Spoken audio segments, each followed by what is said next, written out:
Ladies and gentlemen, boys and girls, worshippers of all ages, welcome to YouTube! My name is SeaRaptor. Today we're bringing you one final battle report from the bridge of Tier 9 Ibuki and my regrind of the Japanese cruiser line.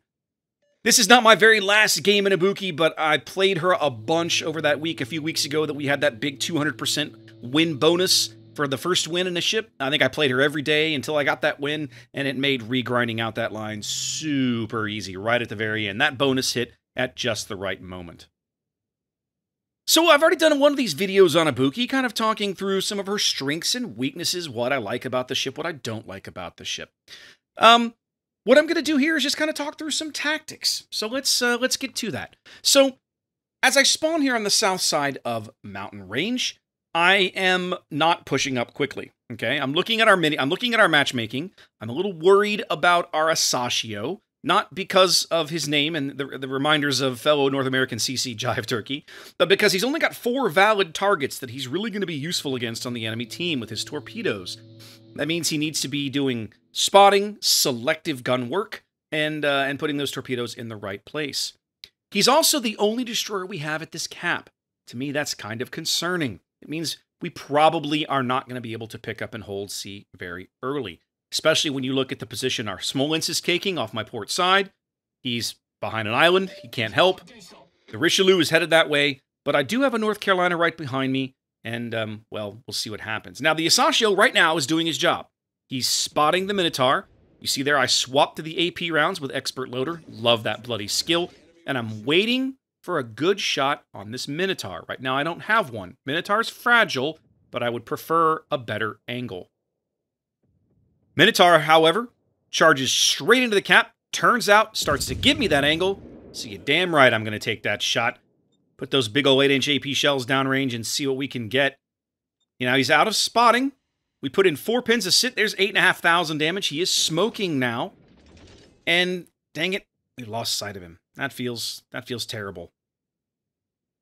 You can see me, though, because we fired. He's coming back now, but because he fires, he drifts out of his smoke, and he's fired.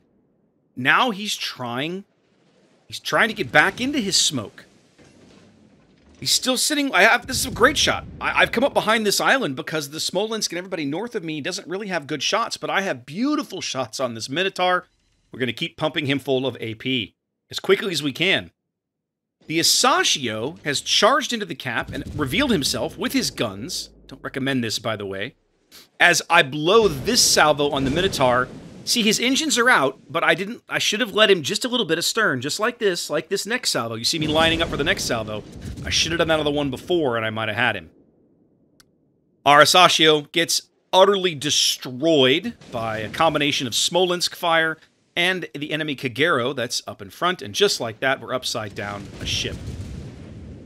I put one last salvo downrange at the Minotaur, but he does finally die. Our Smolensk bags him, of all things. And so we very quickly gain that ship back, but then, of course, we lose a destroyer elsewhere. And we lose a Minotaur elsewhere. And, yeah, so Kagero torps. Must have eaten torps and smoke on the south end of B.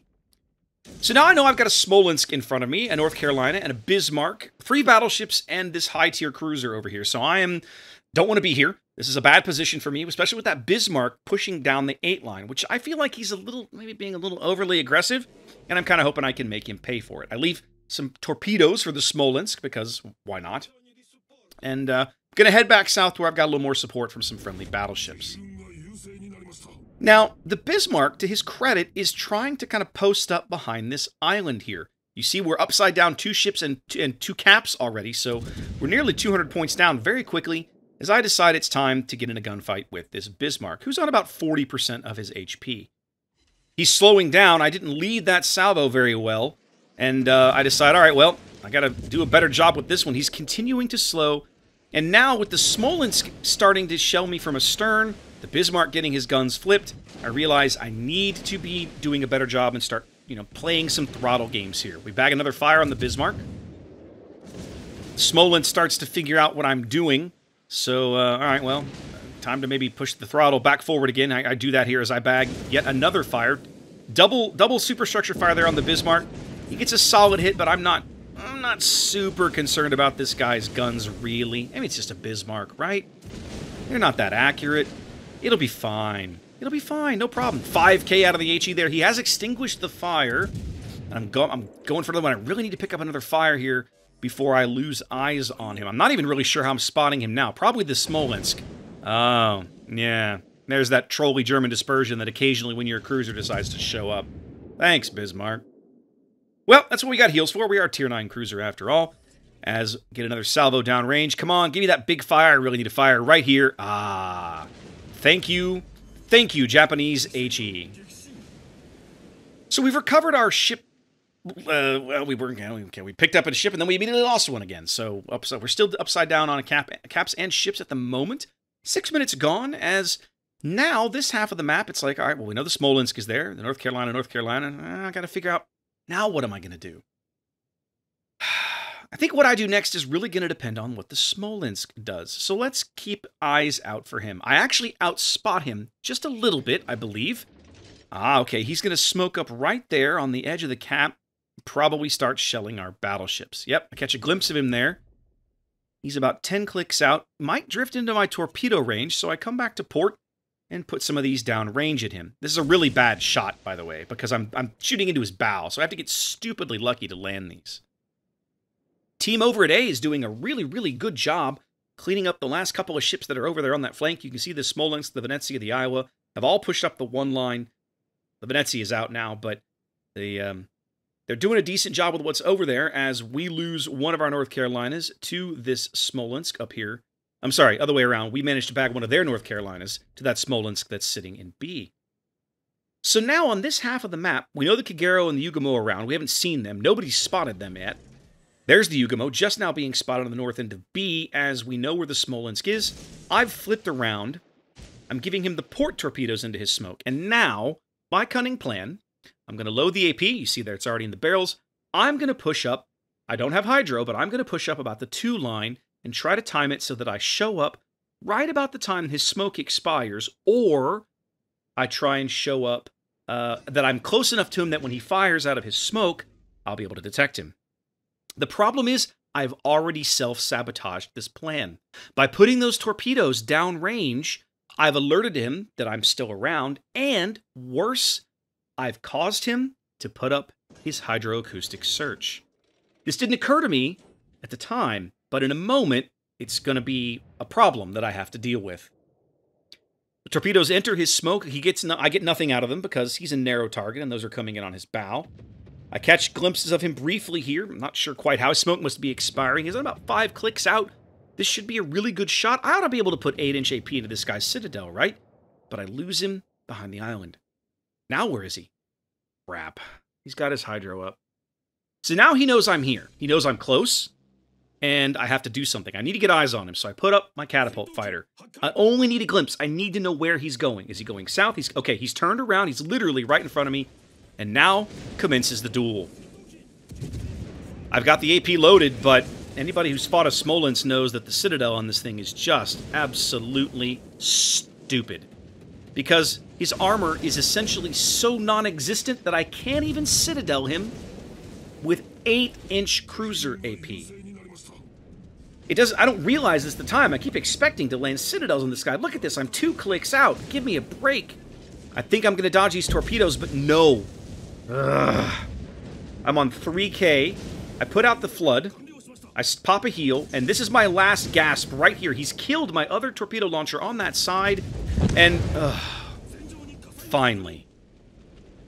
A heavy cruiser versus a light cruiser, and I have to torpedo him at point-blank range to kill him. Ladies and gentlemen, welcome to fighting a Smolensk. Now, I'm still on fire. I can't do anything about this for a bit, but it'll burn out shortly. So, I might as well take the shot at the North Carolina. At the moment, I'm simply glad to not be dead.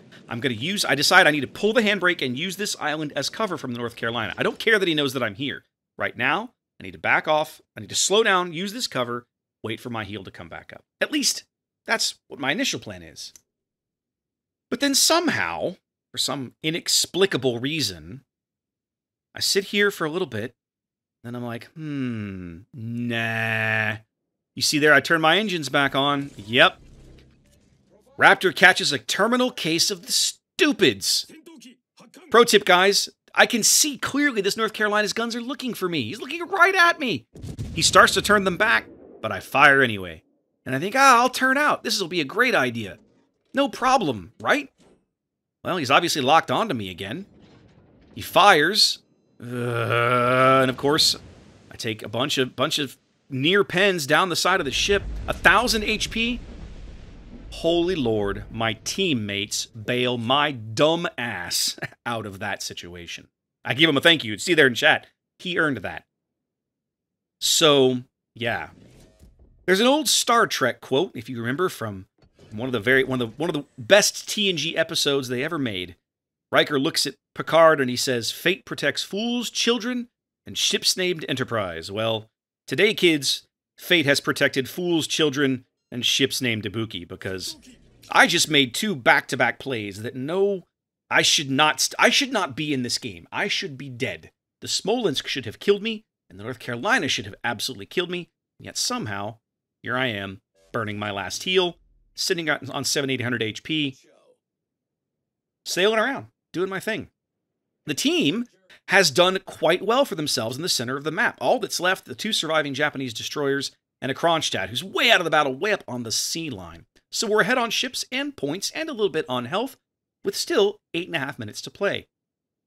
It's up to me to get this sea cap done, so I get my last heal, get turned around, headed back north, and now my goal is we're going to get up here, and we're going to go destroyer hunting. But the trick is the destroyer, the Kagero and the Yugumo are in the middle of the board, and my fear is that one or more of these battleships, this North Carolina or this Richelieu, are going to do maybe something like I just did and catch a terminal case of the stupids and get torpedoed by one of these guys. It's a fragile lead, barely 100 points. We could still lose this game, even though I am about to pick up the sea cap. Kronstadt's well in my range. I don't have to worry about shooting at him right now. I'm cautiously optimistic that maybe one of the CAG or the Yugumo might get a little big for their britches and wander too far south, and oh my goodness, yeah. The North Carolina picks them up both simultaneously, and I've got to try and come to his defense. Tout suite, as they would say en français. That salvo at 12 clicks, 12, 13 clicks isn't going to get very much because, well, that's a small target for me to be hitting at this range, especially when he's actively maneuvering. You can see him now getting his torpedoes into the water on this North Carolina. I'm going behind the island. I'm going to lose this shot. I got to wait for my guns to reload as I come back. The Kagero turns back to the north.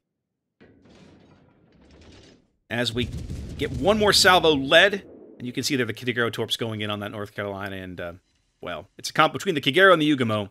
That's all she wrote. Another good solid hit into the Kagero. He's probably on about 4,000 or 5,000 HP, even though we have no eyes on him anymore. And now I'm in a brain. I'm like, all right, well, there's 7 minutes to play. We own all the caps.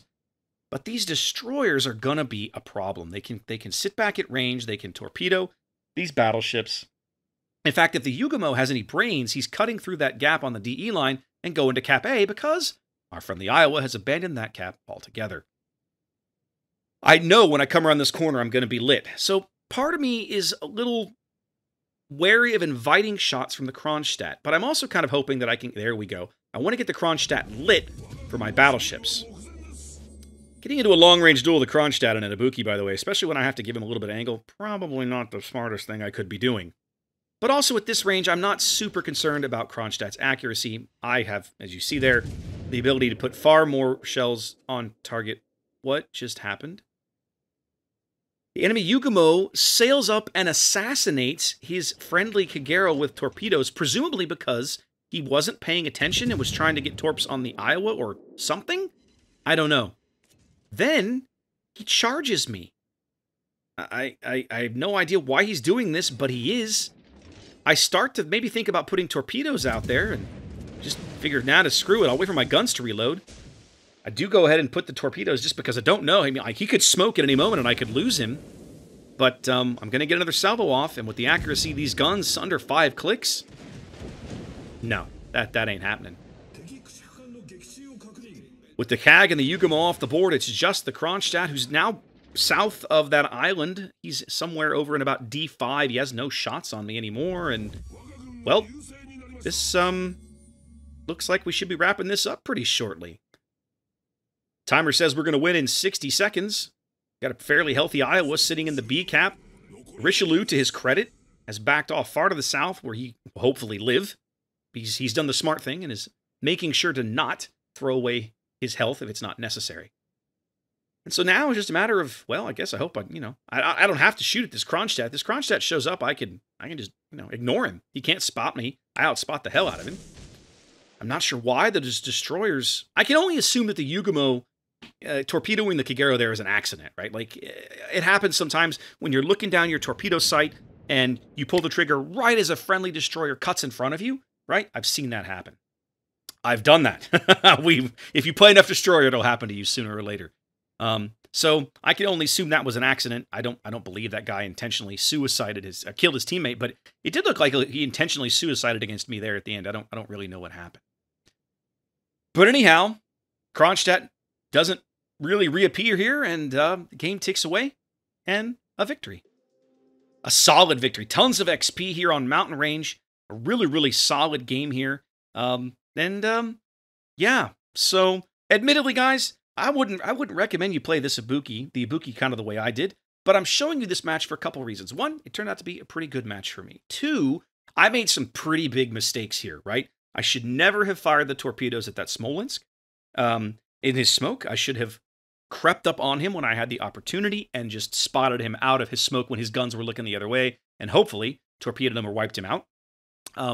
I absolutely should never have gone out from around that island and gotten in a gunfight with North Carolina on 4,000 HP and my heal on a 60-second cooldown. I have no idea why I did that, but my teammates bailed me out of that one. And it's nice to see that still happens sometimes in World of Warships. Anyway, guys, hope you enjoyed that one. Hope you enjoyed my journey through the Japanese cruiser line. Catch you on Twitch. Be safe out there, and I'll catch you next time.